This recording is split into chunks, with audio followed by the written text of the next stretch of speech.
Un saludo a todos, vamos a comenzar con este curso de medicina tradicional china. Vamos a ver que la acupuntura y la moxibustión es una parte importante del gran tesoro de la medicina tradicional china y la farmacología china.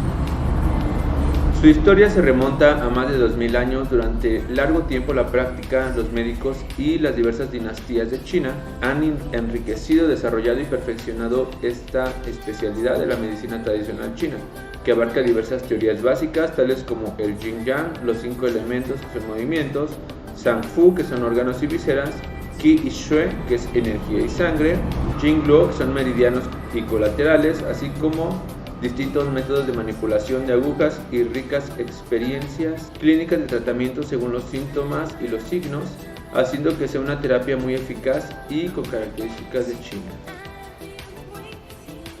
Esta terapia obtiene buenos resultados ante muchas enfermedades y posee ventajas sobresalientes. Por ejemplo, requiere instrumentos que son sencillos, que son seguros, economía, son muy económicos, son baratos y de fácil aprendizaje, y no ofrece resultados negativos, razón por la cual la acupuntura y la moxibustión desempeñan un papel cada día más importante.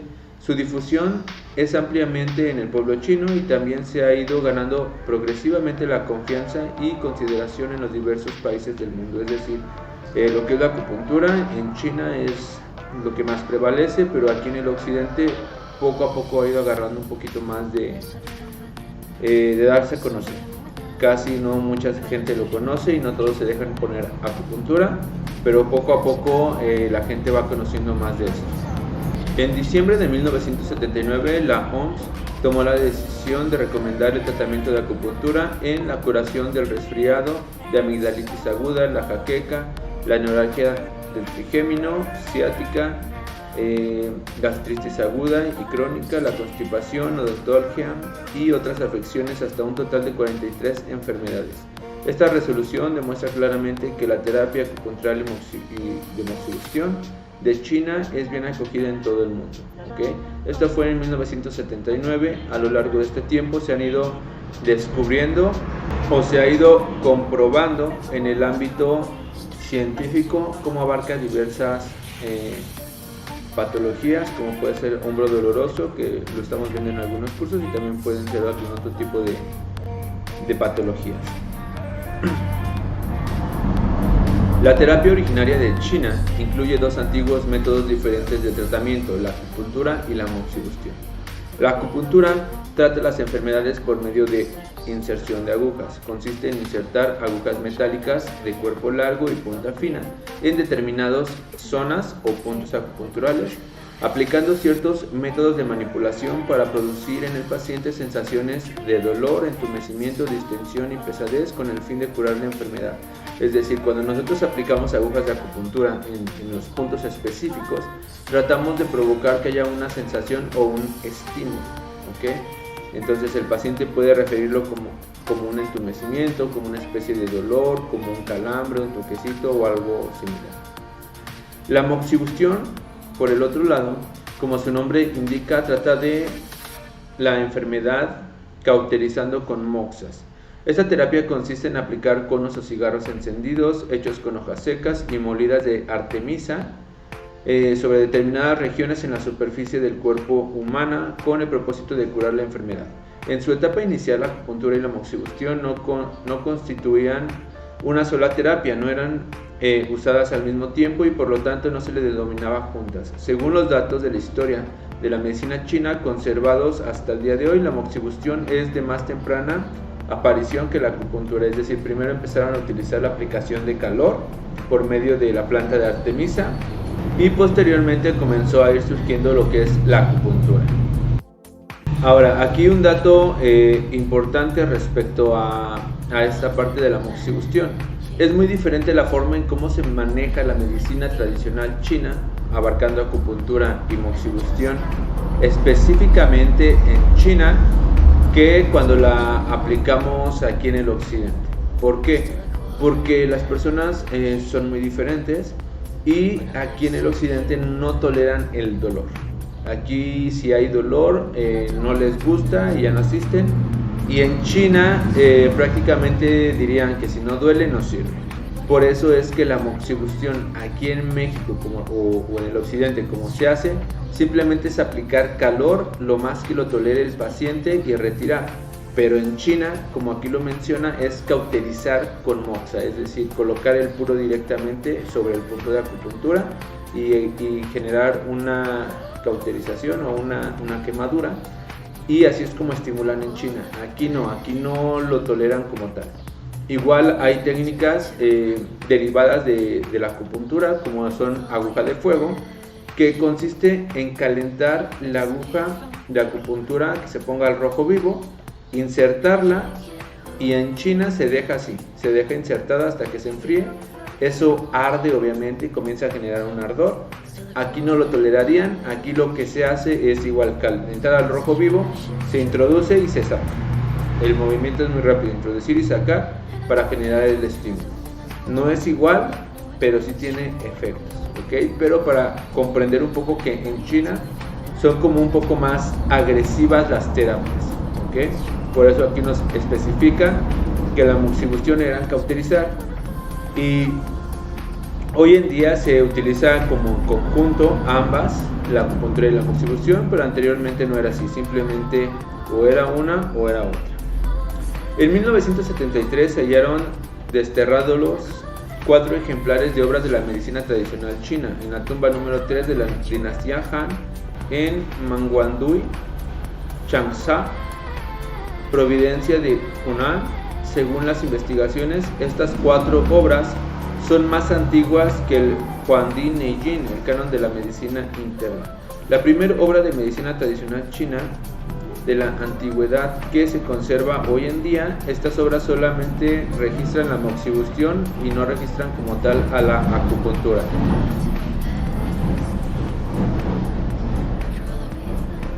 Antiguamente la gente, antes de crear y dominar la técnica de la acupuntura y la moxibustión, había vivido un largo periodo de tiempo en el que cuando alguien se sentía indispuesto, se masajeaba o se golpeaba instintivamente en las zonas corporales afectadas hasta que se aliviaban y desaparecían los síntomas de la indisposición.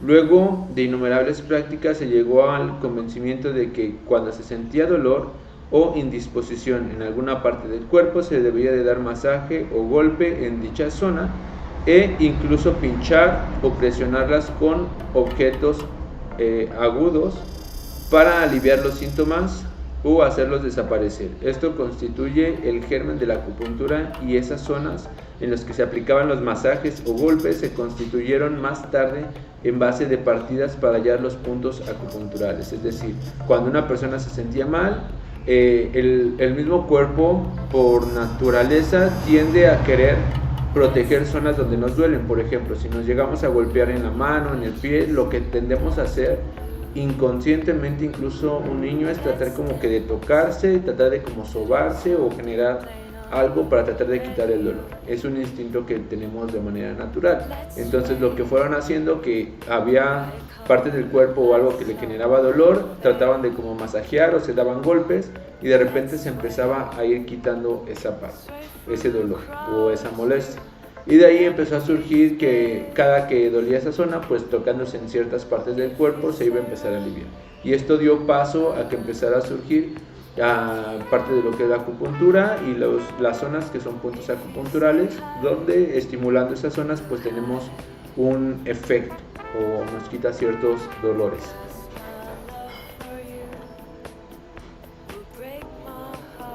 En el periodo de tratamiento acupuntural incipiente, nuestros antepasados curaban las enfermedades con agujas de piedra denominadas Bian, Chan y Shen. Y en la edad neolítica, además de las agujas de piedra artificialmente pulidas, se usaban también agujas pulidas de huesos o de bambú como instrumentos para la acupuntura. Y cuando nuestros antepasados crearon la técnica de coser utensilios de barro, comenzaron a utilizarse agujas de barro, ¿ok? Pero también hay evidencia de que, por ejemplo, aquí en lo que serían los aztecas, cuando también empezaron a utilizar un poco la acupuntura, pero en lugar de utilizar huesos y demás, el objetivo era utilizar algo picudo. Entonces aquí usaban las puntas del maguey para colocar o insertarlas y hacer los estímulos igual en ciertas zonas del cuerpo. Incluso después de la fundación de la República Popular China, en algunos lugares conservaban este antiguo método de tratamiento con agujas de barro en consonancia con el desarrollo social. Luego de la creación de la metalurgia aparecieron sucesivamente agujas de diferentes metales, por ejemplo las agujas de hierro, de plata, aleaciones metálicas, y hoy se fabrican agujas de acero inoxidable muy finas y de fácil manejo. Entonces ha ido evolucionando esta parte de la acupuntura, empezando desde usando piedras hasta usar huesos pulidos, agujas de maguey y agujas de barro. El concepto Yin Yang es probablemente la más simple y representativa teoría de la medicina china. Podría decirse que toda la filosofía, patología y tratamientos de la medicina china puede finalmente reducirse a Yin Yang. El concepto de Yin Yang es extremadamente simple, aunque muy profundo. Uno puede aparentemente entenderlo a un nivel racional y sin embargo encontrar continuamente nuevas expresiones de él en la práctica clínica e incluso en la vida cotidiana. Vamos a ver que la medicina tradicional china está basada mucho en la teoría del Yin Yang. Entonces es muy importante conocerlo porque de aquí va a partir todo lo demás. Esto es como que la base para poder ir entendiendo todo. Después, cuando empecemos a ver ciertas alteraciones, vamos a ver que esto está muy marcado, y en la acupuntura vamos a ver que hay puntos que trabajan en la parte yin, puntos que trabajan en la parte yang, de acuerdo a la alteración que hay en el organismo. También son los puntos que se colocan. Entonces es muy importante que quede esta parte entendida. El concepto yin yang junto con el de qi, recuerden que cuando hablamos de qi hablamos de energía del cuerpo, ha impregnado la filosofía china durante siglos y es radicalmente diferente a cualquier idea de la filosofía occidental. Por eso es que a veces hay mucho choque, porque como no logramos entender la filosofía china, esto aquí a nuestra cultura a veces no tiene sentido, y por eso no logramos entender bien cómo es que funciona la acupuntura. En general, la lógica occidental está basada a la oposición de contrarios, que es la premisa fundamental de la lógica aristotélica. El concepto chino de Yin Yang es radicalmente diferente a este sistema de pensamiento, y Yin Yang representan cualidades opuestas pero complementarias. Cada cosa o fenómeno puede ser a la vez el mismo y su contrario. Sin embargo, el Yin contiene la semilla del Yang y viceversa. Que es algo que muchas veces hemos visto en la clásica imagen, donde el yin, que es la parte de un color, tiene en el centro como que un puntito del color contrario, igual el otro lado. Ahora, Yin Yang es un concepto filosófico de la China antigua que designa un concepto del mundo, a partir de lo cual los antiguos chinos conocieron a la naturaleza, dando lugar a la teoría Yin Yang. Y está representada de esta manera. Este es Yin y este es Yang. Y tiene estos como dibujitos que representan varias cosas. Normalmente la forma en cómo están representados en esta parte de idioma chino, normalmente representan cosas, cada uno de estas como tipo letras o estos como tipo dibujos representan siempre como imágenes, no es como que sean como palabras, sino son como imágenes de cosas. Por ejemplo, aquí nos va poniendo cada uno de estos y nos dice qué es lo que representa. Nos dice, por ejemplo, esta como tipo B representa una colina, luego representa el otro una nube. Este representa el sol, que es esta que está aquí arriba. Entonces esta es una colina, este es el sol. Luego esta figura de acá representa el sol sobre el horizonte, o sea que este es el sol que está sobre el horizonte y este es una colina. Y esta figura de acá representa los rayos de luz. Entonces así es como están representados lo que es Yin Yang. Y en otras palabras nos estarían diciendo que estos ideogramas van a representar la parte soleada y sombreada de una colina. La parte que está expuesta al sol es Yang y la parte que queda a espaldas del Sol es yin. Esta concepción binaria se introdujo en todos los aspectos, es decir, lo vamos a tener en el clima, como sería frío y caliente, en el cual nos dice que frío pues es yin y caliente es yang. También en la orientación arriba y abajo, que sería derecha, izquierda, interior y exterior. También lo tenemos representado en el estado de movimiento, como sería la actividad y reposo. Y así la totalidad de los fenómenos y cosas observables, humanas o no, quedaron clasificadas según los conceptos fundamentales de yin y yang. En general se considera fenómenos de naturaleza yang todo lo que es móvil, o sea, todo está considerado yang, lo que es móvil, o sea, lo que tiene movimiento, lo que es caliente, lo que se exterioriza o va hacia afuera, lo que es ligero, ascendente o que sube, lo que es luminoso. Y se considera de naturaleza yin lo que no tiene movimiento, lo que es frío, lo que se interioriza o va hacia adentro, lo pesado, lo que desciende y lo oscuro. ¿Okay? Algunos ejemplos es cielo-tierra. El cielo es yang porque su energía es ligera y transparente, pero la tierra es yin porque su energía es pesada y opaca. El agua y fuego, vamos a ver que el agua es yin porque es fría y circula hacia abajo, y el fuego es yang porque es caliente y se dirige hacia arriba. Así podemos añadir unas pocas más cualidades a la lista que corresponde entre lo que es yin y yang. También vamos a tener que yang es lo inmaterial, o sea, no es material, sino es más como energía. Produce la energía, genera, no son sustancias, es energía, es expansión, se eleva, va hacia arriba y es fuego. Y lo yin, estamos hablando de cosas materiales, produce la forma, crece, es sustancial, tiene materia, es contracción, o sea, no se expande sino se contrae, desciende, va hacia abajo y es agua. Por ejemplo, en cuanto lo vemos un poquito a las funciones, cuando algo está alterado, pero que está alterada la estructura, por ejemplo, un órgano que está alterado, se dice que lo que se alteró pues es el yin, porque el órgano, la estructura o la materia es lo que está alterado. Pero cuando el órgano está bien y lo que no está haciendo bien es que el órgano no está funcionando de manera correcta, lo que está alterado es el yang, o lo que está dañado es el yang. Por ejemplo, cuando hay una úlcera gástrica, ya se empezó a dañar parte de la estructura y no es función sino es la estructura, pues está dañado el yin. Pero cuando es algo que no está funcionando, que no está teniendo una función al 100, por ejemplo, cuando hay estreñimiento y los intestinos no están funcionando de manera correcta, pues está alterado el yang. ¿Ok? Más o menos así. Y todo va relacionado a estos principios.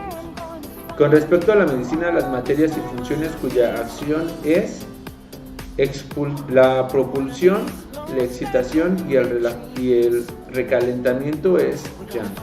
La coagulación, la hidratación, la condensación y la inhibición es yin. La naturaleza yin o yang de las cosas no es absoluta, sino es relativa. Un elemento será yin o yang solo en relación con otro elemento. Esto se traduce como la transformación mutua entre el yin y el yang respecto a una condición determinada. Es decir, el día posee naturaleza yang y la noche naturaleza yin. Eso ya más o menos nos quedó claro. Pero cuando tomamos en cuenta la mañana con respecto a la tarde, tenemos que el yang va a ser la mañana y la tarde va a ser el yin, ¿ok? Con respecto solamente a considerar, digamos, de mañana a tarde. Pero si consideramos completo lo que sería la mañana y la noche, pues sigue siendo yang de mañana y yin de noche. ¿ok? Entonces esto es relativo a. Es algo así como los términos que utilizábamos para describir proximal y distal, que habíamos dicho que proximal es más cerca y distal más lejos, pero en referente a algo. Más cerca de qué, por ejemplo, yo digo el codo es más cercano al hombro que la mano, ¿okay? La mano es más lejos, pero es más cercano el codo a la mano. Pero si cambio de estructura y pongo otra referencia, ya cambia, digamos, cuál estaba más cerca y cuál estaba más lejos, ¿ok? Entonces esto vamos a ver que es relativo y depende de varios factores. La relación e interdependencia del yin y yang pueden ser representadas en el famoso símbolo, es decir, en este símbolo de yin yang. Este símbolo se llama esencia suprema o Taiji e ilustra bien la independencia entre el yin y el yang. Los principales puntos de esta interdependencia son, aunque son etapas opuestas, yin y yang forman una unidad y son complementarias. Es decir, aunque uno signifique una cosa contraria al otro, ambos se complementan, ¿okay? Para poder formar una unidad completa. Yang contiene el germen de yin y viceversa. Esto está representado por los pequeños puntos blanco y negro. Es decir, aunque aquí todo lo yang, que es lo blanco, está toda esta parte de aquí, tiene un puntito o una semilla del color contrario, y lo mismo del otro lado. C. Nada es totalmente yin o totalmente yang, y está representado igual de esta manera. El lado que está de color blanco, no todo está de color blanco porque tiene una parte negra, y del otro igual, no todo es de color negro porque tiene una parte blanca, y eso se representa en todo en general. El yang se transforma en yin y viceversa, ¿okay?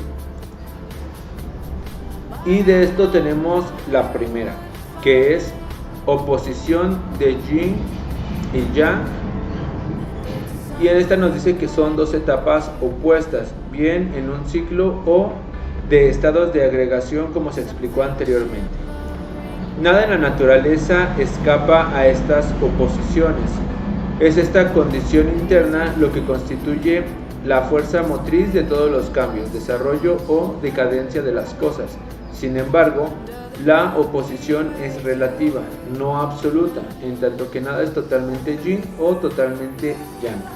Todas las cosas contienen el germen de su opuesto. Es más, la oposición de yin-yang es relativa, ya que la cualidad yin o yang de algo es relativamente intrínseca, sino solo con referencia a alguna otra cosa más. Así, estrictamente hablando, es error decir que algo es yang o algo es yin. Todo solo pertenece a yin o yang referenciado a algo más. Por ejemplo, el calor pertenece a yang y el frío pertenece a yin. Así podemos decir que el clima de Nápoles es yang en relación al de Estocolmo, pero yin con relación al de Argelia. Es decir, podemos decir que a lo mejor aquí es más caliente que en otro lugar, pero va a haber un lugar que es más caliente que aquí donde estamos y va a cambiar, va a ser yang acá y yin acá. Entonces es relativo, nunca es nada completamente fijo. Aunque todo contiene yin y yang, no está nunca presente en una proporción fija de 50-50, pero sí en un equilibrio dinámico y en constante cambio. Por ejemplo, la temperatura del cuerpo humano es casi constante dentro de una escala muy estrecha. Esto no es el resultado de una situación estática, sino del equilibrio dinámico de numerosas fuerzas opuestas. El segundo punto es la interdependencia entre yin y yang. Entonces, en el anterior vimos que no todo va a ser yin ni todo es yang, todo depende y es relativo. Aquí vamos a ver que hay interdependencia entre ambos. Aunque yin y yang son opuestos, son también interdependientes. Uno no puede existir sin el otro. Todo contiene fuerzas opuestas que son excluyentes mutuamente, pero al mismo tiempo depende la una de la otra. El día se opone a la noche. No puede haber actividad de descanso energía sin materia o contracción sin expansión. ¿Ok? Entonces una no existe sin la otra. Consumo mutuo del yin y el yang. Yin y yang están en un estado constante de equilibrio dinámico que se mantiene por un continuo ajuste de los niveles relativos de yin y yang. Cuando alguno, yin o yang, están en desequilibrio, necesariamente se afecta entre ellos y cambian su proporción para lograr un nuevo equilibrio. Además del estado de equilibrio, normalmente el yin y el yang, hay 4 posibles estados de desequilibrio, es decir, siempre estos dos van a estar en equilibrio, pero puede haber cosas que van a generar que haya un desequilibrio, ¿ok? Y vamos a ver varias cosas que pueden pasar. Imaginemos que mi lado derecho es yang y el lado izquierdo es yin, y aquí tengo una línea que me dice que están en equilibrio, ¿ok? Que está normal. Entonces, uno de los desequilibrios es que predominio del yin, es decir, que el yin va a quedar arriba de mi línea que es normal, yin lado izquierdo, ¿ok? Queda por arriba del que es normal. Ese es un desequilibrio. El otro desequilibrio es predominio del yang, es decir, que el yang está arriba del rango normal. Otro es debilidad del yin, es decir, ahora ya no están en exceso, sino ahora son deficientes y uno se va más para abajo, el yin. Y luego el otro es que está débil el yang, pues el yang es el que está abajo. Aparentemente este pareciera en exceso, pero se mantiene dentro de su rango normal de equilibrio, pero este es el que se debilitó. ¿Ok? Esas son las 4 alteraciones que vamos a poder tener. Cuando el yin predomina, induce a una disminución del yang, es decir, el exceso del yin consume al yang, es decir, cuando el yin quedamos que está en exceso, va a empezar a consumir al yang. Este, aunque esté normal, va a empezar a quedar en deficiencia y lo va a ir consumiendo, y lo mismo viceversa. Cuando el yang predomina, induce a una disminución del yin, es decir, el exceso de yang consume al yin. Cuando el yin es débil, ahora por abajo de la línea del equilibrio, el yang está aparentemente en exceso, y cuando el yang está débil, el yin está aparentemente en exceso. Esto es solo en apariencia, ya que está solo en exceso con relación a la cualidad de deficiencia, no en absoluto. Y tenemos algunos ejemplos.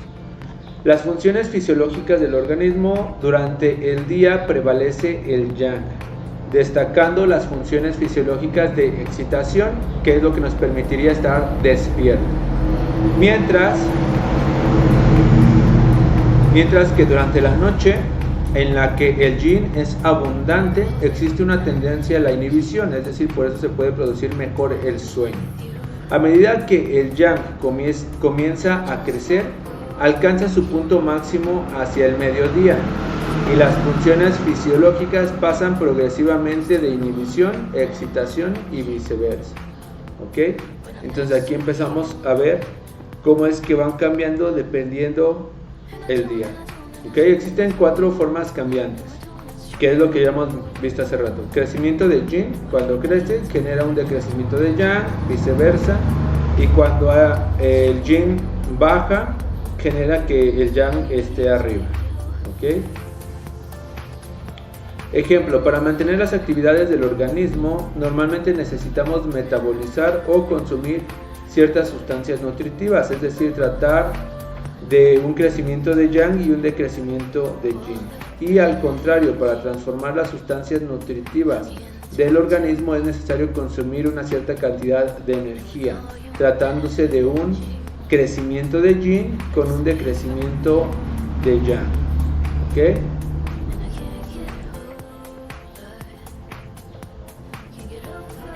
Ok.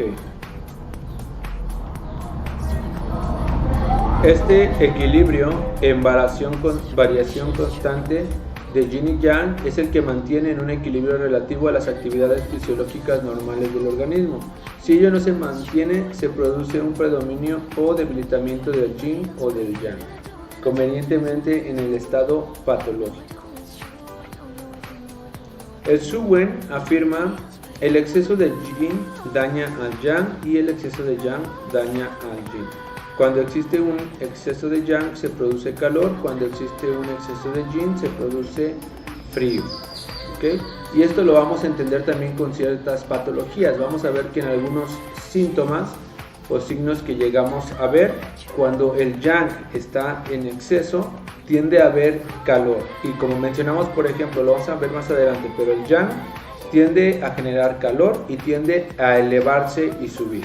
Por lo tanto, cuando el yang está en exceso, se logra reflejar un poco tanto en los ojos como en la cara, el color como rojo o sensación de calor. Esto nos dice que hay un exceso de yang. Y cuando es lo contrario, que está en exceso el yin, pues nos habla de frío. Y a veces tienen los pies fríos y tienen una tez como un poco pálida, por así decirlo. ¿Okay? Entonces, esto nos da a entender varios aspectos respecto a las patologías. Tenemos el cuarto, que es transformación del yin y yang. Yin y yang no son estáticos, sino que realmente se transforman uno en otro. Yin puede cambiar a yang y viceversa. Este cambio no ocurre al azar, sino solo como una cierta etapa de desarrollo de algo. El verano se transforma en invierno, el día se transforma en noche, la vida en muerte, la felicidad en infelicidad, el calor en frío y viceversa.